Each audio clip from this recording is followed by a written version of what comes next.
Welcome to Grow with the Flow, where we focus on trust within our bodies, technique, and form to help reach our yoga goals.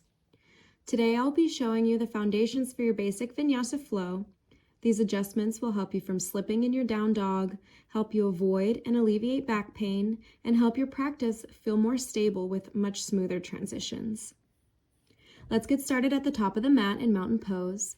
Here we are going to be stretching our crown to the sky, creating a gentle head tilt down and actively elongating the spine. We should be making sure we are grounding through the heels, pulling them in towards each other in order to engage our legs. From here, we should be bringing our shoulders up, back, and down, pulling the collarbones so that they are parallel with the floor. We really want to be mindful here to engage our core in order to prevent back injuries from an overswayed back. We can do this by trying to pull our belly buttons in and keeping a neutral pelvis. This is a really important point that I need to emphasize here, not just for mountain pose, but in general. Now with a big inhale, let's raise our arms to the sky, making sure to keep that core contracted and maintaining those shoulders down. Here, we should really be feeling our shoulder blades and back muscles contracting. If not, try pulling the shoulder blades together by extending your wingspan and upward stretch. Notice how we really feel a stretch along our entire spines now. If it feels good, you can add a slight back bend by reaching mostly upwards. Now with our forward fold, we want to be leading with our chest. Make sure to maintain a flat, straight back by pulling in our belly buttons while reaching for the thighs, calves, feet, or floor. Once we reach our forward fold, tuck your chin slightly to allow your head to hang, releasing any tension in the neck.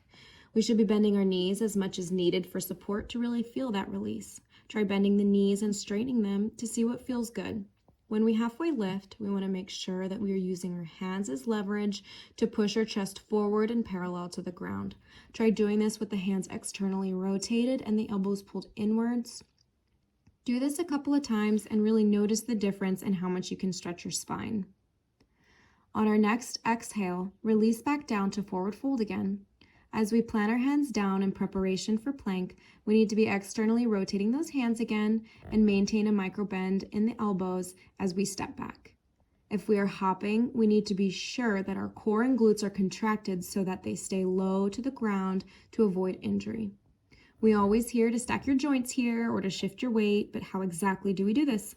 We can always pick up our hands to adjust the placement, but for now, we're going to be feeling the adjustment with our feet to develop the mind-body connection to assist with poses like side plank or arm balances. To do this, we're going to simply push into the balls of our feet and notice how our bodies shift forward. Keep doing this until we feel that our hearts are in line with the wrists. I have found that this is a much more natural way to feel when my shoulders are actually being stacked over my wrists. Before we move on to chaturanga, let's make sure our elbows are being pulled inwards again, literally gliding against our sides. The slower we go down here, the more that we can feel the difference when we go down. Let's go ahead and untuck the toes first, inhale, and then push up for up dog, while keeping that external rotation and your elbows in. For this heart opener, we want to be bringing our shoulders down and back away from the ears, and be careful to maintain the thighs off the ground by pushing into the tops of the feet and palms. We also want to make sure we retuck the toes before rolling into our down dog, always leading with our chest to avoid back injury.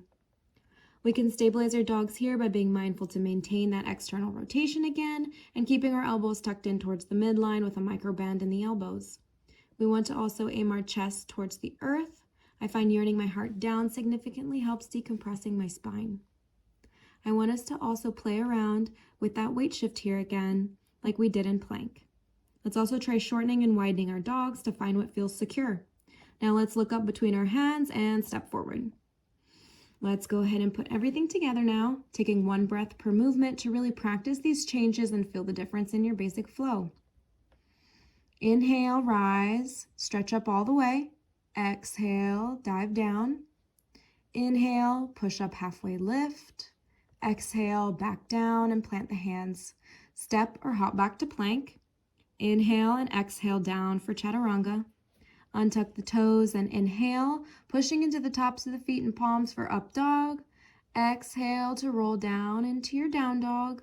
Inhale and exhale down for child's pose. You guys are welcome to stay here or join me in a seated position.